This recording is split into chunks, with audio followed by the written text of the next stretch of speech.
Bonjour et bienvenue dans le podcast Démesuré, votre dose de boost entrepreneurial pour bien vivre l'entrepreneuriat au quotidien. Je m'appelle Marjorie Estevenet, je suis ancienne gestionnaire de clientèle en banque. Il y a quelques années, je me suis échappée des agences bancaires pour vivre librement, me réaliser à travers ma créativité et devenir ce dont j'avais toujours rêvé, chef d'entreprise sur le web. Aujourd'hui, je ne regrette pas du tout cette prise de risque tellement je me sens épanouie et accomplie puisque depuis mai 2020, j'accompagne les femmes entrepreneurs à passer à l'action pour pouvoir communiquer de façon stratégique et authentique pour vivre sereinement de leur business avec efficacité. Grâce à mon profil multipotentiel, mi-stratégique, mi-énergétique, avec mon programme signature Manifesting Magic, j'offre à mes clientes une aide et un soutien global dans leur aventure entrepreneuriale digitale. Dans ce podcast, vous ne trouverez pas de la magie, des miracles, mais un vrai partage d'expériences, de connaissances, sans faux semblant, tout dans la vérité, la réalité, l'honnêteté. Et dans chaque épisode, je vous parle de business, de stratégie, de marketing, mais aussi de mindset, de développement personnel, d'intuition, de créativité et de spiritualité. Donc installez-vous confortablement et bonne écoute de l'épisode du jour. Bonjour et bienvenue dans ce nouvel épisode de podcast où aujourd'hui j'ai envie de vous parler d'un vrai dilemme entrepreneurial, un truc qu'on me demande très souvent depuis que j'ai deux activités distinctes. Est-ce qu'un business de service c'est plus rentable qu'un business de produit ? Spoiler alerte, la réponse n'est pas si simple et dans cet épisode, je vais un peu tout vous dévoiler, les coulisses, certains chiffres, les énergies aussi différentes, les réalités qui sont parfois invisibles sur Instagram parce que tu le sais, je vis aujourd'hui de deux entreprises que j'ai créées. Il y a Marjographie qui est arrivée en mai 2020, mon business de service où j'accompagne, je forme, je coach, j'initie les entrepreneurs qui veulent lancer un business en digital et Madame Tournesol qui est arrivée en novembre 2024. C'est mon business de produits avec des bijoux faits main interchangeables et une clientèle ultra connectée à l'univers de ma marque qui tourne autour du tournesol, symbole important de Marjographie à la base. Donc j'ai deux business, deux vibes, mais aussi deux modèles de fonctionnement totalement différents. Et dans cet épisode, on va vraiment parler de la rentabilité, mais aussi de la réalité, du rythme que ça impose, et puis des rêves à accomplir. Alors déjà, je vais vous parler du business de service parce que c'est celui que je connais le mieux, parce que c'est celui que je pratique depuis beaucoup plus longtemps. Et dans un business de service, qu'est-ce qu'on fait ? Eh bien, on vend notre savoir, on vend notre temps, on vend notre expertise, on vend notre énergie. Donc, moi, j'ai fait des accompagnements, je fais des masterclass pour vendre mes formations, je fais du coaching one-to-one, je fais du consulting en marketing, en stratégie, en communication sur les réseaux. Et depuis peu, j'ai intégré aussi la partie somatique mindset, même si depuis le début, il y a quand même une partie qui est dédiée à tout l'aspect énergétique, bien-être de l'entrepreneur parce que c'est hyper important.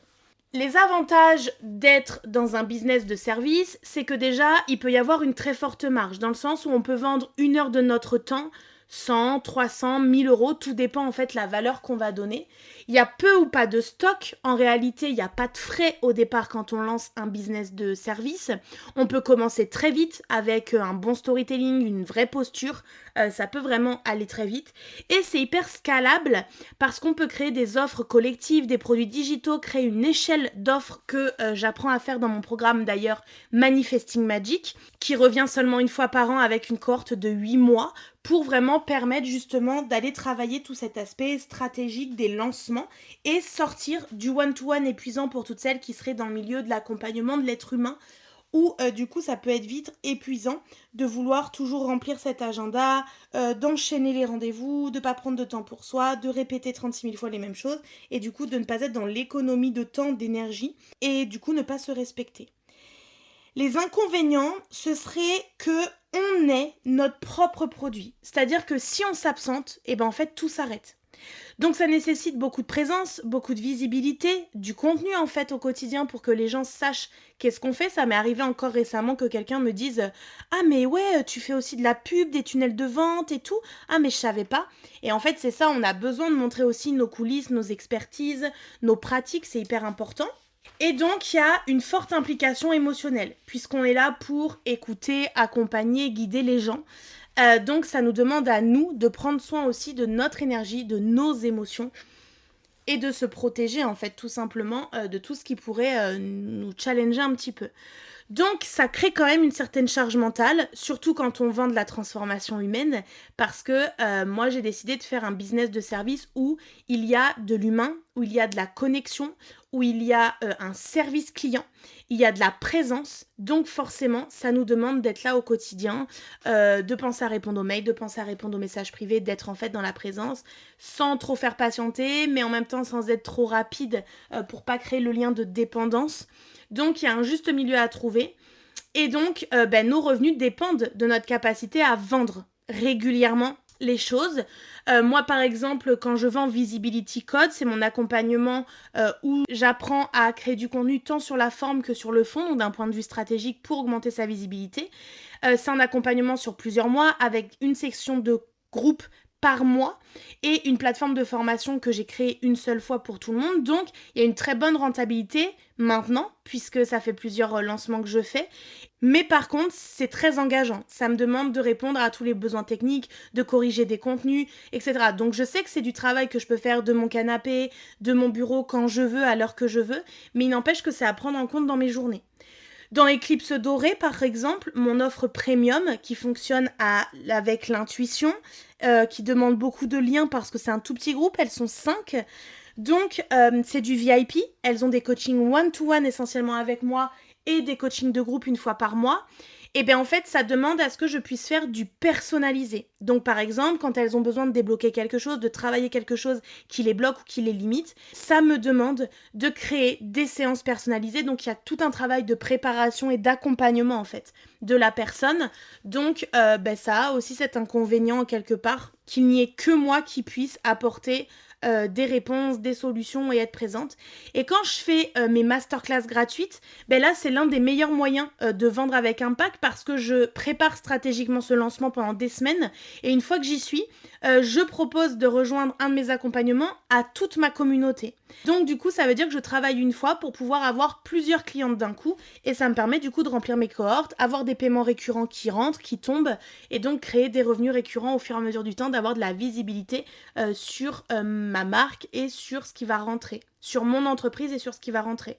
Là je sais d'ores et déjà que en juin j'ai atteint mon objectif de chiffre d'affaires, qu'en juillet je vais être à mi-temps dans mon entreprise parce que vacances scolaires obligent, donc j'aurai un rythme de la nounou de 2 fois par semaine, donc j'ai diminué ma charge de travail aussi en amont par rapport à ça, et je sais que j'ai atteint plus ou moins mon chiffre d'affaires que je voulais parce que l'été je me mets pas de pression, la seule chose que je veux c'est que ce qui rentre paie les charges, que ça ne draine pas la trésorerie. C'est la même chose pour le mois d'août, puisqu'au mois d'août, j'ai très peu de charges, à part mes charges fixes de mes outils, par exemple, digitaux, mon loyer, mon salaire. Mais sinon, je fais pas de publicité, je fais pas de shooting photo, j'ai pas de formation, etc. Donc en fait, j'ai pas de gros frais qui me concernent moi variables au mois d'août. Donc je sais aujourd'hui que l'argent qui est prévu de rentrer dans l'entreprise absorbe complètement les charges fixes. Et donc ça veut dire que là, j'ai sur la fin d'année à peu près 7 à 8 000 euros à générer pour ne pas piocher dans ma trésorerie et que ça paye toutes mes charges. Moi, c'est mon point un petit peu de direction en me disant que si je veux garder de la trésorerie, il faut que je génère de l'argent suffisamment pour que ça paye au minimum toutes les charges fixes qui sont dans mon tableau de trésorerie et que je puisse du coup anticiper les avances de TVA, d'impôts sur la société, l'URSSAF, etc. pour ne pas avoir de mauvaises surprises l'année d'après. Donc, le business de service avec des cohortes sur plusieurs mois me permet vraiment ça. Là, par exemple, en juillet, ma cohorte de Manifesting Magic s'arrête. Je vais ouvrir le niveau 2, la suite. Donc, si elles sont minimum 5 à me rejoindre, ça va me permettre de pouvoir lancer la cohorte à partir de septembre et donc potentiellement de commencer à générer ces fameux 7-8 000 euros dont mon entreprise a besoin pour payer toutes les charges d'ici la fin d'année. Mais du coup, en septembre-octobre, je vais relancer le niveau 1. Ça sert à rien que je relance le niveau 1 le 1er août parce qu'après je suis en vacances pendant 4 semaines. Donc, je le relancerai qu'en septembre-octobre. Donc potentiellement, je vais commencer à relancer une cohorte de 8 mois, ce qui fait que je vais pouvoir générer du chiffre d'affaires sur fin 2025 et commencer à amorcer 2026, à anticiper le chiffre d'affaires de 2026. Ça, c'est hyper important aussi, de pouvoir toujours avoir de la vision à moyen terme et de se projeter dans l'avenir. Donc c'est vrai que mes cohortes me permettent en fait ça, et d'ici la fin d'année, peut-être que j'aurai envie de lancer autre chose, hein. Un programme sur l'argent, un programme sur la création de contenu, peut-être je relancerai Visibility Code. Pour l'instant, j'en sais rien, mais c'est tout à fait possible.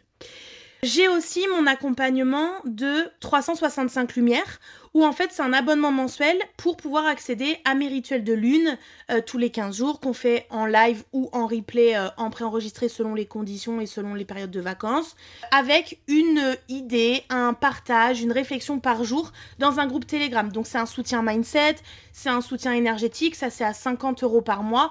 Donc c'est un petit produit, mais en même temps, tous les mois je peux le réouvrir avec le nombre de mois restants de l'année. Donc ça peut me permettre d'avoir des nouvelles clientes qui rentrent pour 50 € par mois, qui ont envie d'être boostées au niveau du mindset, qui ont envie d'être soutenues énergétiquement et de suivre le cycle de lunaire, le cycle de la vie, quoi. Donc du coup, ça peut me permettre aussi de faire rentrer des fonds avec un petit produit. En fait, ce qui est important dans un business de service, c'est d'avoir plusieurs offres. Des offres pour notre audience froide, des offres pour l'audience tiède et des offres pour fidéliser. Pour ceux qui ont déjà acheté et qui veulent augmenter le niveau, qui veulent atteindre un nouveau level et qui veulent avancer sur d'autres choses plus en profondeur, etc. Donc aujourd'hui, c'est certain qu'un business de service comme j'ai, avec des cohortes régulières, des coachings de groupe et tout, ça m'a permis aussi de multiplier les accompagnements, hein, de ne plus faire que du one-to-one. Et donc, j'arrive à un business qui génère les 6 chiffres par année, quoi. J'ai 100 000, 120 000 € entre les deux à peu près, qui est généré dans l'entreprise et qui permet du coup de pouvoir faire des investissements, avoir mon assistante, créer le séminaire tous les ans aussi avec mes clients. Donc voilà, il y a beaucoup de choses en fait qui se passent grâce au fait que j'ai fait scaler mes offres, j'ai augmenté la valeur, j'ai augmenté les durées et j'ai fait en sorte que ce soit des choses qui soient adaptées au groupe. Et dans mon groupe, je peux avoir tous les métiers possibles puisque mes techniques de vente, mes stratégies de vente, mes tunnels, etc. sont adaptables à tout corps de métier du digital. Donc voilà un petit peu sur la question du business de service, sachant que j'ai un business qui est passé en société en 2022. Donc j'ai toute la partie TVA, charges, etc. Donc il y a quand même une partie comptabilité qui prend quand même beaucoup de place dans mon planning et donc j'ai besoin de vraiment avoir une vision sur plusieurs mois, anticiper, prendre des décisions avant qu'il soit trop tard parfois, etc. Ne pas refaire les erreurs que j'ai pu faire. Si tu as envie d'avoir plus d'infos là-dessus, tu peux écouter mon épisode où j'ai fait le bilan de mon quadrimestre et où j'ai parlé des choses sur lesquelles il fallait que je fasse attention, que je sois vigilante, etc. Du coup, on va aussi parler du business de produits. Parce que là, du coup, on vend un objet, on vend une création, on vend un produit physique, et donc on passe par la matière. Et là, ça change tout. Finalement, ça permet d'avoir une gratification immédiate pour le client parce qu'il reçoit l'objet tout de suite. Il achète, il reçoit ce qu'il a acheté. Nous, on peut vendre sans être présente parce que moi, j'ai pas une boutique qui est ouverte 24/24 physiquement. Par contre, elle l'est en ligne. C'est-à-dire que mes produits, mon stock est mis en ligne. N'importe qui peut acheter n'importe quand et donc ça peut se vendre sans que je sois là. Attention, c'est pas magique. Un business de produits, ça demande à ce qu'on vende, à ce qu'on fasse notre promotion de nos produits, à ce qu'on les montre, à ce qu'on soit présente pour qu'il y ait des ventes. Moi, je le vois, dès lors qu'il y a 2-3 jours où je fais pas de vidéos sur Instagram et TikTok, il y a moins de ventes. Il y a moins de ventes naturelles. Ça m'a demandé aussi de développer du présentiel, donc à faire des marchés des créateurs, des foires, etc., des brocantes pour pouvoir me faire connaître dans le secteur. Et l'arrivée de mon livre me permet aussi ça, me permet d'aller faire des séances de dédicaces, des choses en présentiel, de rencontrer les gens et donc de parler de Madame Tournesol dans son entièreté, avec mon livre, avec mes bijoux, mes gobelets personnalisés, etc. Ensuite, c'est vrai qu'on touche une cible qui est parfois moins présente dans le digital, mais qui va être ultra fidèle. Moi, j'ai développé une clientèle dans le secteur où je suis, et donc il y a le bouche à oreille qui a fonctionné, donc j'ai beaucoup d'amis qui commencent à arriver, des copines d'eux, des amis d'eux, qui du coup fait qu'ils m'auraient peut-être pas connue forcément dans le milieu du digital tellement il y a d'informations sur les réseaux, mais là du coup elles me connaissent, elles connectent avec moi. On se rencontre, on fait les échanges de main à main de leurs colis et de leurs produits qu'elles ont achetés chez moi. Donc voilà, il y a aussi une autre sphère qui s'est créée. Mais par contre, ça a été aussi un très bon levier pour diversifier mes revenus quand j'avais déjà une communauté. C'est-à-dire que Madame Tournesol a été présentée chez Marjographie et quand j'ai sorti Madame Tournesol, j'avais déjà à peu près 5000 abonnés chez Marjographie, j'avais une liste email d'à peu près 7000 mails, donc forcément que ça aide au départ à faire connaître l'entreprise quand on peut partager déjà à une communauté le business qui sort. Donc c'est vrai que Madame Tournesol, en plus j'ai décidé de le sortir juste avant Noël, a très vite expansé au départ. Et donc maintenant ça me demande de mettre en place tout ce que j'apprends dans Manifesting Magic, en fait je le mets en place et je le duplique dans la version produit. Par contre, c'est vrai que quand on a un business de produit, il y a des inconvénients qui se présentent de la même manière. Déjà, il y a des frais élevés de départ. Il faut investir dans les matières premières, dans les packaging, dans la plateforme de vente en ligne. Il y a tout l'aspect livraison aussi auquel il faut penser. Tout ce qu'on veut mettre dans l'expérience client. Donc, il y a beaucoup de logistique. Il faut gérer du stock, il faut gérer le SAV, il faut gérer les envois, la préparation des colis, il faut gérer la gestion du site, les photos de collection, en plus de l'aspect du métier de création de base. Donc c'est beaucoup plus difficile d'avoir des grosses marges. Surtout si on veut rester accessible. Moi, par exemple, les prix ont été calculés avec mon cabinet comptable, sur conseil du cabinet comptable, pour ne pas avoir des prix trop élevés et pouvoir donner accès à beaucoup de personnes. En même temps, mettre en avant aussi l'artisanat français, le fait main français. C'est important aussi de lui donner de la valeur. Et en même temps, de pouvoir acheter aussi mes matières premières au plus bas coût. Donc, par exemple, j'ai fait une carte professionnelle chez Cultura. Ça me permet d'avoir une réduction sur mes pâtes Fimo, dès lors que j'achète des matières premières, etc. Mais du coup, ça veut dire que quand je produis, il faut pas non plus que je surproduise pour pas avoir trop de stock, parce qu'avoir du stock, ça coûte de l'argent, de l'immobilisation. Et par contre, il faut que je m'assure d'avoir toujours un petit peu des nouveautés pour que les personnes soient fidélisées et qu'elles reviennent de manière régulière voir les nouvelles collections, etc. Dans le business de Madame Tournesol, je fonctionne pas par lancement comme je fais dans le business de service. Je vais être sur de la saisonnalité. Ça va me demander du coup de gérer les invendus et aussi de gérer des nouvelles collections. Donc d'avoir tout un process de nouvelles collections. Donc où je produis à l'avance, je réfléchis à une collection, à une thématique, à des couleurs, je produis à l'avance, je fais un shooting photo de cette collection, je la mets en ligne sur mon site et donc par saison, je sors les collections les unes après les autres, ce qui me permet aussi d'être référencée. Là, j'ai mis en place aussi une stratégie autour du référencement du site web parce que ma concurrence ne fait pas ce travail-là, n'a pas les outils de stratégie et de marketing que moi je peux avoir et que je peux dupliquer d'un business de service vers un business de produit, comme un cadeau gratuit, un tunnel de vente, la publicité sur les réseaux, les stratégies de emailing, etc., etc. Et donc là, j'ai vu récemment une personne spécialisée en SEO pour mettre à jour mon site, mettre en place une visibilité plus probable et plus probante pour mon entreprise sur Google et me positionner au-dessus de mes concurrentes grâce à des articles de blog, à des mots-clés de référence, à des mots-clés de longue traîne, etc., etc. Mais en réalité, Madame Tournesol, c'est vraiment de la joie pure. Mais c'est aussi des heures de création, des heures de photos, des heures de description, des heures de montage vidéo, etc. Mais je prends vraiment plaisir, je retrouve de la créativité aussi dans ma création de contenu. Et je me suis lancée du coup sur TikTok, où aujourd'hui j'ai un peu plus de 6000 abonnés, et où je lance une stratégie aussi de live, et où je vais certainement rentrer dans une agence TikTok, etc. pour me permettre du coup de sécuriser mon compte, d'avoir de la visibilité, de faire des partenariats aussi avec des personnes connues, d'offrir des box. Là, j'ai déjà offert des bijoux, j'ai offert des livres pour me permettre aussi de faire parler de moi et prendre du terrain, prendre de la place par rapport à ma concurrence. Et clairement, ce que j'aime aussi, c'est ma présence sur les foires, avoir le contact humain, du fun, mais aussi faut prendre en compte que c'est des heures de préparation, c'est du montage, de Tivoli, de stand, on reste debout pendant toute la journée, c'est du stress logistique en fait, mais il y a vraiment ce contact humain que j'aime bien entre créateurs, entre exposants, mais aussi avec les potentiels clients et les clients.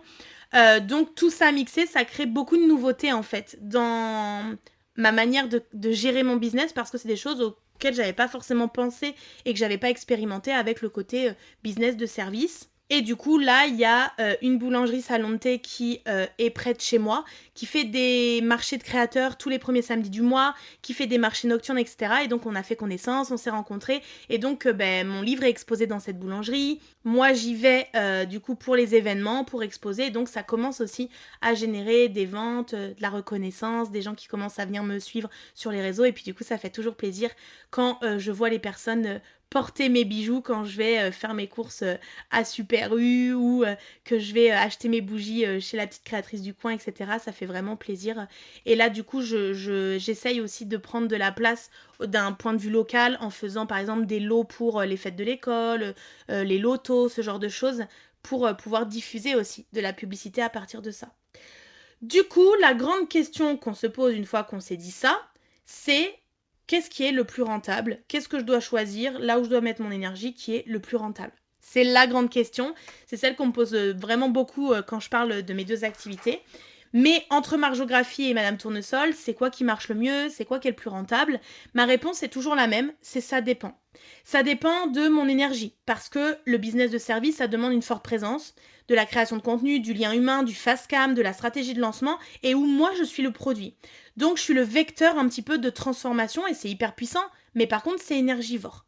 Et donc aujourd'hui j'ai plutôt une stratégie de diminuer un peu l'activité de coaching d'un point de vue amplitude horaire sur mon planning, et de trouver non pas un équilibre, parce que j'ai pas envie forcément de faire du 50-50, mais peut-être du 70-30 par exemple, 70% d'activité chez Marjographie et 30% chez Madame Tournesol, qui doit du coup se refléter dans le temps passé et dans le chiffre d'affaires généré. Sachant que au mois d'avril et mai dernier, Madame Tournesol a représenté 25% de mon chiffre d'affaires. Donc ça veut dire que c'est en cours, que je suis en train de construire cet équilibre-là qui me convient, qui me correspond à moi. Mais c'est vrai que ça dépend aussi de ma vie. C'est-à-dire que mon business de produit me demande d'avoir du stock, une logistique, donc de la place chez moi. J'ai dû réorganiser mon bureau, mes rangements. J'ai dû aussi investir un petit peu mon salon, parce que je crée aussi sur ma table du salon. Donc c'est aussi, voilà, une logistique à mettre en place et du coup quelque chose à intégrer dans ma vie de famille. Mais c'est aussi gérer les préparations de commandes, c'est aussi gérer les délais de livraison. Il y a des moments où je dois créer, où je dois fabriquer, mais il y a des moments aussi où je dois shooter, et ça prend beaucoup de temps, tout prendre en photo, tout mettre sur le site, référencer, etc. Et aussi d'emballer les commandes. Donc c'est concret, ça sent le carton et la colle et tout ça, et parfois j'ai juste envie de rien faire d'autre que de transmettre en pyjama de mon bureau. Mais des fois, j'ai juste envie d'être dans la création, au soleil, sur ma terrasse et rien faire d'autre. Donc, ça dépend aussi mes envies, ma créativité, mais ça me fait beaucoup de bien de créer de mes mains. Ça me sort des réseaux sociaux un peu, ça m'évite de scroller et de rien faire et de m'abrutir plus qu'autre chose. Donc voilà. Ça dépend aussi de ma capacité à me montrer. Parce que dans un business de service, je dois parler de moi, beaucoup. Je dois me vendre moi, mes idées, ma vision, mon énergie. Alors que dans un business de produit, je peux me cacher en fait derrière la marque, derrière l'univers, derrière le packaging. Je peux filmer, montrer mes créations. Mais on est bien d'accord quand même que les marques qui performent, c'est celles qui ont une âme derrière. Donc, qui se positionnent aussi en tant que personal branding, en tant que personne qui gère la marque, qui a construit la marque. Donc, derrière Madame Tournesol, il y a forcément Marjorie. Et ça dépend du coup de notre relation au temps. Parce que un service se vend parfois en 3 stories. C'est-à-dire qu'une fois qu'on a créé notre communauté, qu'on crée du contenu qui répond aux besoins de notre cible et tout, et qu'on a créé ce cercle vertueux, en 3-4 stories, on peut vendre quelque chose. Un produit, on va beaucoup plus planifier, il faut le produire, il faut le créer, il faut l'expédier, donc il faut ce temps-là devant nous. Et on va souvent faire beaucoup plus de teasing par rapport à la sortie de collection pour créer ces fameux pics de vente que j'essaye de créer aussi chez Marjographie en sortant des cohortes. Mais du coup, voilà, il faut vraiment réfléchir à tout ce côté logistique autour du produit qu'il n'y a pas forcément dans la gestion d'un service. Parce que une fois qu'on a lancé le service, let's go. Si on a créé une fois le contenu, après c'est réadapter, revoir les choses, etc. Mais si on parle de chiffres, et je vais vraiment vous dire les choses telles qu'elles sont, le business de service, il est plus rapide à rentabiliser parce qu'il y a des marges beaucoup plus importantes. Un lancement que je fais sur 3-4 jours peut me générer 10 000, 15 000, 20 000 euros de chiffre d'affaires avec très peu de frais en fait. Donc, c'est pas chiffre d'affaires égal bénéfice, mais on peut avoir des beaux résultats. C'est-à-dire que sur 20 000 euros de chiffre d'affaires, je peux réussir à avoir en bénéfice entre 10 et 15 000, une fois que j'ai enlevé toutes mes charges. Donc là, il y a vraiment l'aspect de mon savoir, de mon énergie, de ma présence, et ça, c'est mes principaux investissements en fait. Je mets du temps, je mets de l'énergie dans ma présence, dans ma visibilité, etc. pour générer du chiffre d'affaires par rapport à ça. Le business de produit, c'est un peu plus lent parce que c'est plus minutieux, c'est plus artisanal. ça offre une satisfaction en fait qui est un peu différente. On voit nos créations dans nos mains, sur les oreilles des gens, sur les sacs des clients pour les porte-clés, etc. Donc c'est concret. Il y a quelque chose de très joyeux, ça bâtit une communauté fidèle, sincère, connectée. Quand mes clientes arrivent sur les coachings de groupe avec mes boucles d'oreilles, ça me fait énormément plaisir. Mais en fait, ce que je me suis rendu compte, c'est que j'avais pas forcément à choisir. Moi, j'ai choisi de ne pas forcément rentrer dans une case. Donc, je suis à la fois coach business et je suis à la fois créatrice de bijoux. C'est-à-dire que je vais vendre des masterclass, mais je vais aussi vendre des pampilles. Je construis des tunnels de vente et je monte des porte-clés. Mais en tout cas, je suis alignée dans ces deux élans. C'est mon côté multipotentiel, créative, intuitive, visionnaire aussi, qui donne cet élan-là. Et pour moi, ça, c'est la vraie liberté entrepreneuriale. Celle où notre business, il nous ressemble, au lieu d'essayer de ressembler au business des autres. Et donc, forcément, on crée des choses aussi qui sont à notre image. Donc aujourd'hui, je ne choisis pas, même si le plus rentable, c'est le business de service. Mais du coup, j'ai aussi envie de créer, d'avoir ce business de produit, de développer ma boutique, mon concept, etc.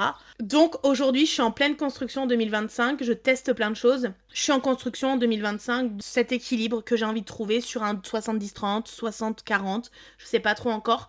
Mais en tout cas, j'essaye de développer aussi des stratégies sur ce business de produit, d'essayer des choses parce que tout est nouveau pour moi. Ça fait pas un an que le business est lancé, donc ça me demande aussi d'essayer de recalibrer certaines choses. Voilà, donc je ne choisis pas, je crée les deux business et j'y vais et je me fais plaisir, je prends plaisir et ça c'est plus important. Et du coup, avant de vous quitter, j'ai envie de vous révéler un petit quelque chose pour vous inviter à cet événement. Le 5 juillet, c'est mon anniversaire. Et il y a eu les soldes et je n'ai rien fait pour les soldes. Et donc, j'ai envie de fêter ça avec vous. Parce que si j'ai pu vivre de mon entreprise depuis 5 ans, c'est grâce à vous. Parce que à chaque cliente qui a cliqué sur je m'inscris, à chaque cliente qui a passé commande chez Madame Tournesol, à chaque message, à chaque mot doux et chaque partage qu'il y a eu, eh ben, j'ai eu envie de grandir, d'avancer, de me révéler, d'être la femme que je suis aujourd'hui. Donc j'ai envie de transformer cette date symbolique en une journée de partage, de transmission et de célébration. Alors notez-le bien. Du côté de Madame Tournesol, je vais lancer un peu mes soldes d'été le 5 juillet, c'est-à-dire que dans mes bijoux, dans mes créations faits main, les porte-clés, les gobelets personnalisés, etc., il va y avoir de très belles remises, il va y avoir le concept des prix ronds qui va aussi revenir, il va y avoir des box surprises à des prix très intéressants et bien sûr des surprises dans les colis pendant toutes les commandes du week-end. Donc si vous voulez vous faire plaisir ou que vous voulez faire un cadeau à quelqu'un, à une entrepreneur comme vous ou à quelqu'un de votre famille, si vous voulez commencer à anticiper vos cadeaux de Noël, et bien du coup je vous attends le 5 juillet sur Madame Tournesol. Je serai certainement en live, Instagram, TikTok, on verra selon la technologie, le temps, etc. Mais pour vous présenter toutes les offres incroyables qui vous attendent pour célébrer mes 31 ans. Et du côté de Marjographie, eh bien très vite vont revenir mes lancements de Manifesting Magic et de Visibility Code. Donc sur la fin d'année, je vais vraiment offrir des ressources, des offres exclusives autour de ces formations-là et de ces accompagnements. Je vais lancer le niveau 2 de Manifesting Magic qui sera proposé à toutes celles qui ont déjà fait Manifesting Magic, donc qui ont déjà eu connaissance des tunnels, de tout ça, et qui voudraient du coup passer à l'étape suivante maintenant avec des stratégies en béton, avec de la publicité, des tunnels de vente plus poussés, etc. Et donc, moi, je vais venir planter mes petites graines au fur et à mesure du temps, donc restez bien connectés. Mais du coup, le 5 juillet, ce sera la date de mon anniversaire et donc un moment aussi pour faire le point sur ce que j'ai déjà semé depuis janvier, sur ce que je veux incarner aussi pour la deuxième partie de l'année et sur la puissance aussi que je porte quand j'ose faire les choses à ma manière. Et pour vous, c'est la même chose. Donc les filles, à partir du 5 juillet, 10h, il va y avoir des folies chez Madame Tournesol. Et tout l'été, je serai présente avec des contenus sur les stratégies de lancement, la visibilité, attirer des nouveaux clients, etc. En tout cas, le plus beau cadeau, ce serait que tu puisses t'offrir quelque chose à toi-même ce jour-là, en même temps que tu m'offres à moi-même beaucoup de soleil dans mon cœur. Un pas de plus vers ton expansion, donc on se retrouve le 5 juillet. Merci à toi d'avoir écouté cet épisode de podcast jusqu'à la fin. Si cet épisode t'a plu, n'hésite pas à le partager autour de toi et laisse-moi un commentaire et 5 étoiles. Ça me motivera à te préparer plein d'autres épisodes inspirants pour la suite. Et d'ailleurs, on se dit à la prochaine pour un nouvel épisode, rien que pour vous, mes ambitieuses.